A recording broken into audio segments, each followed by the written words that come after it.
Hi ladies, welcome back. Welcome to today's circuit. It's a full body circuit based on the floor, a little bit of work with the chair. Equipment wise, it would be really great if you had a block or a chi ball. And then as always, like a lightweight or a TheraBand can suffice if you don't have some light weights. Again, in terms of picking how much you lift, definitely go back and have a listen to our education series. We talk about what intensity should I work out and how heavy should I lift, but no more than that sort of 50 to 60% of your pre-pregnancy weight. But I want you at the end of the 12 reps to be, to be feeling like you don't want to do too many more. So you'll want to be really working at that level. It's healthy and it's really good for us. So without further ado, we'll start off on our back not completely on our back, in our semi-recumbent position as we do for our bridge hip lifts. So block or chi ball between the knees, fingertips face towards you, retract the shoulders, chin towards the chest. Take an inhale, and as you exhale, lift up through the hips. So we're just going to do a couple of rounds of just lifting and lowering just to get that feeling, lengthening through the tailbone towards the heels, squeeze of the block and that pelvic floor lift on exhale, and hip extension or hip lift. Good, heels drive through the floor, maybe your toes even lift slightly off the floor to get that back line going just a little bit more. You can keep the throat sort of slightly tucked, and that sense of like lengthening the back of the body, shortening the front of the body to really give space for the lower back. Good, come up to the top now and hold. Gentle squeeze of the block, come up onto the toes and do some heel lifts and lowers. So pressing through the big toe mound, and then really squeeze that block, really squeeze the back line of the body. Good. 5, 4, 3, 2, and 1. Come down. This time, similar thing, but soles of the feet together. Knees out wide again. Repeat round 1 if you have any pubic symphysis, pelvic pain, even any sort of compression in the sacroiliac. You may not like this either. Have a play around with your hand position. I do like that forward facing, but sometimes you'll get a little bit more space in the shoulders with the thumbs slightly turning outwards and backwards. Shoulder heads back, take an inhale. Squeeze the feet together, press into the outer heels, lift and lower. So again, I want you to have this sense of like keeping the tone in the belly so that there's that sort of sense of like hug of baby, then lengthening through the lower back so that you really get that glute recruitment without jamming into your lower back in any way. It's already going to be compressed simply by that sort of nature of having the weight of your bump forwards of the body and gravity pulling things forward. So we want to counteract that with strong glutes and with a neutral pelvis. Good. For 3, for 2, and 1. So from there, we're going to come up into some sumo squats.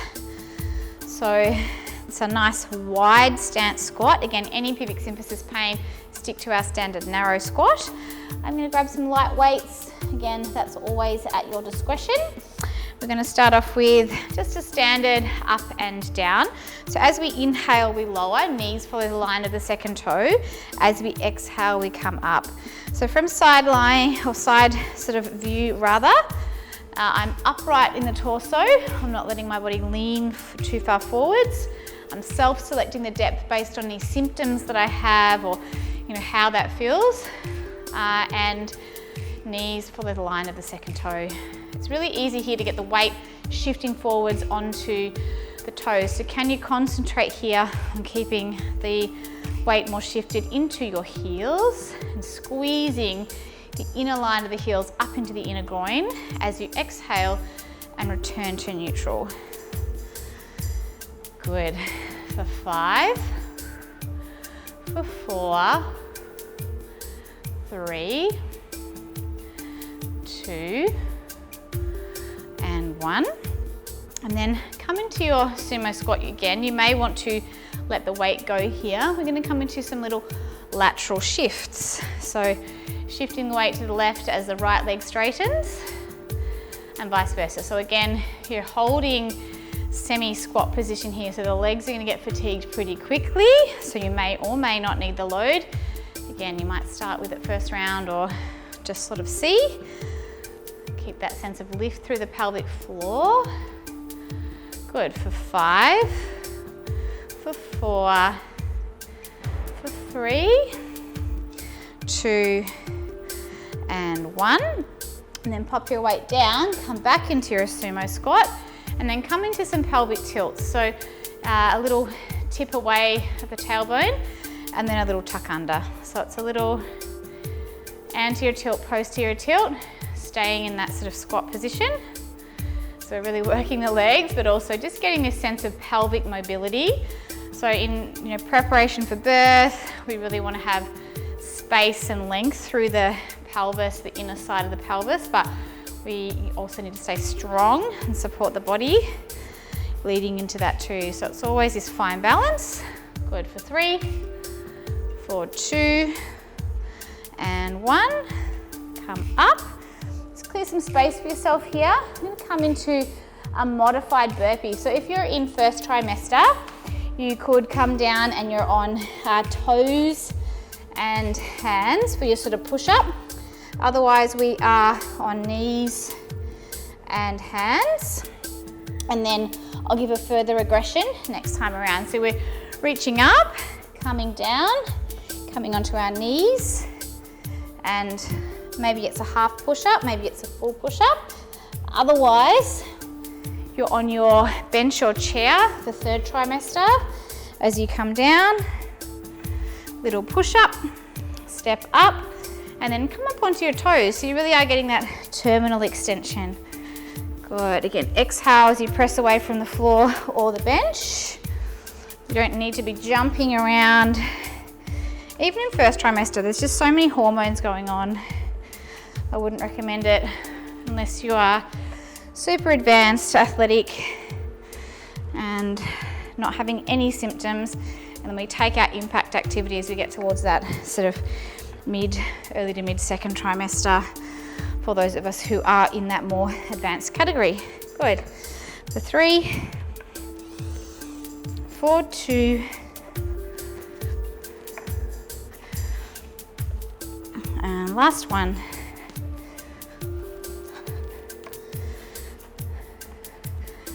All right, come back up for our sumo squats round 2. Got 2 rounds of our leg work followed by some upper body work today. Come into our sumo position. So I like to have the weights just above or at the crest of the thighs, as long as it's not sort of impeding on the belly. You could have them inside the thighs too.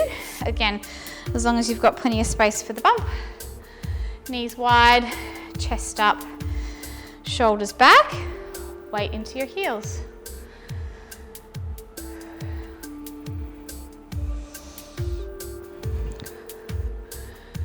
Good, lift up through pelvic floor as you exhale and return to the top.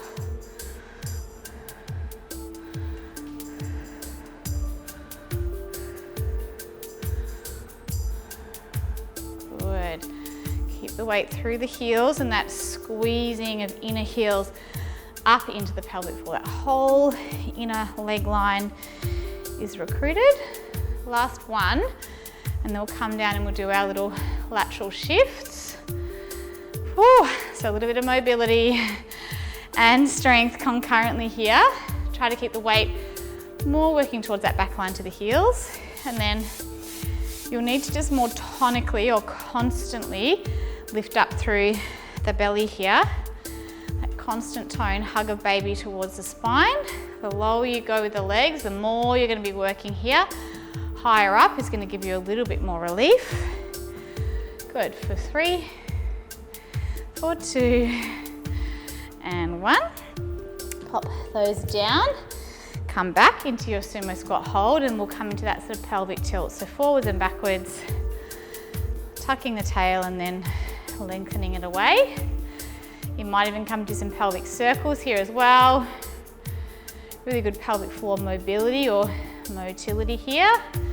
Keeping in that squat position. Whew. Good job.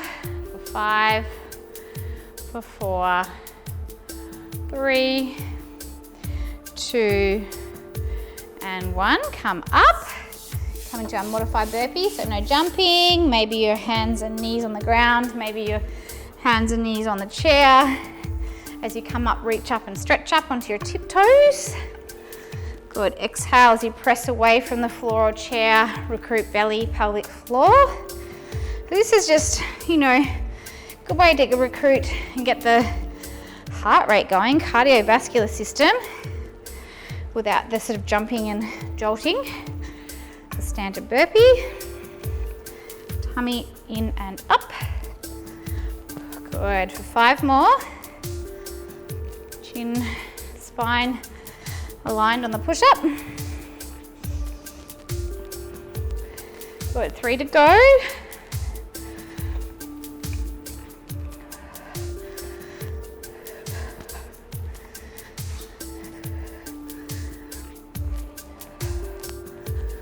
One more.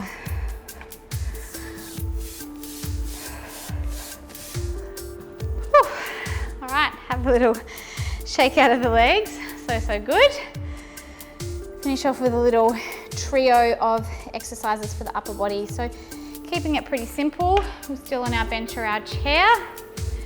And we're gonna do a shoulder tap into a push-up combo and then into our dips, which is, you know, pretty simple exercises, but we're going to just add a little twist with the sort of time under tension element. So let's get ourselves set up for a push-up in your sort of way that you modify it, whether it's chair, could be wall. We're gonna do a 1.5 push-up, so down, all the way up, and then halfway down and up. So all the way and then halfway. So that counts as 1 rep. The same rules apply, all the way, halfway. With the all the way, if you can come sort of up to that 90% and then go halfway down and then back up again. So same rules apply with the core recruitment, with shoulders, sacrum, occiput position. Good, making it just that little bit harder. I do have the narrow grip here going on because of the chair, but you can go into your standard push-up width. 2 more. Last one, all the way, 90% and then 50%. Come up, straight into your dips. We're going to do the same, it's a 1.5. So all the way, halfway, all the way, halfway.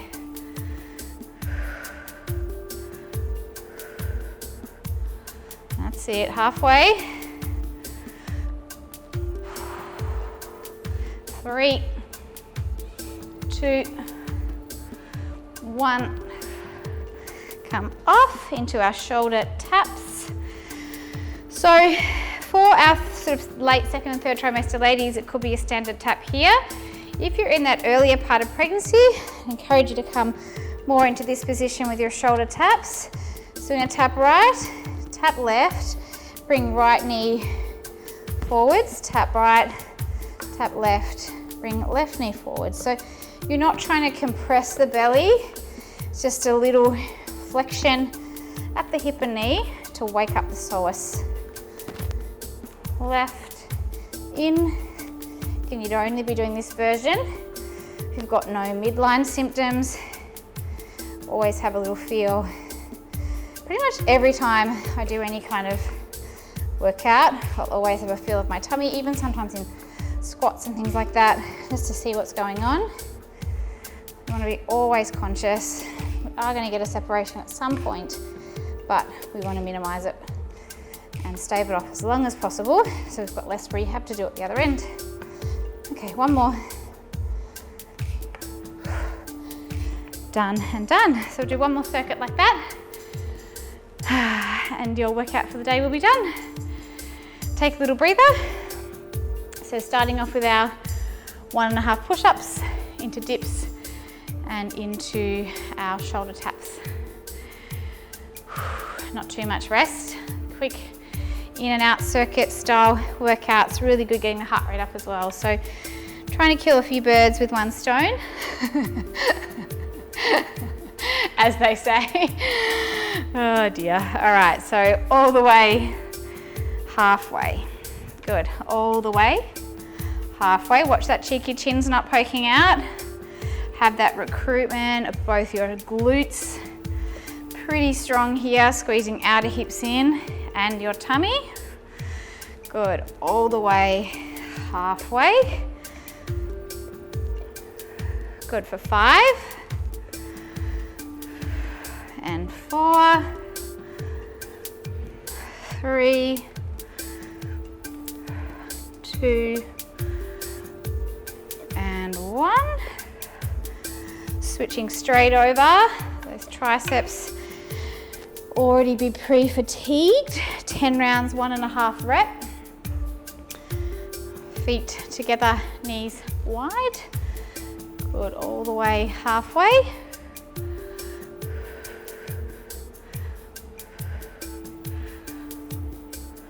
Little pelvic floor lift on the way up. Good, 3, 2, 1. Whew. And then turning over, either knees and hands on the bench or chair, especially for a lot of our late second and third trimester ladies. And then one knee in. You can take the knee in out if you're on your knees. Sometimes it can feel a bit awkward. Good, thinking about that squeeze of the glutes, hug of bump, hug of baby away from the floor, all times, keeping that constant tone. Good. 3, 2, and last one. Whew, all right. So good. So that concludes the workout for today. I'd really encourage a little bit of stretching through your chest and shoulders after that. And as always, I do love to do a little bit of down training of pelvic floor and breath at the end. So if you can, just give yourself an extra 5 or 10 minutes at the end of our workouts. Great. A lot of our sort of standard series workouts do allow for that time anyway, but our full body circuits, just trying to get it in, get it done. Otherwise, just do what you can each day. It's different each day when you're pregnant. So well done for moving, and look forward to seeing you in the next workout. Bye.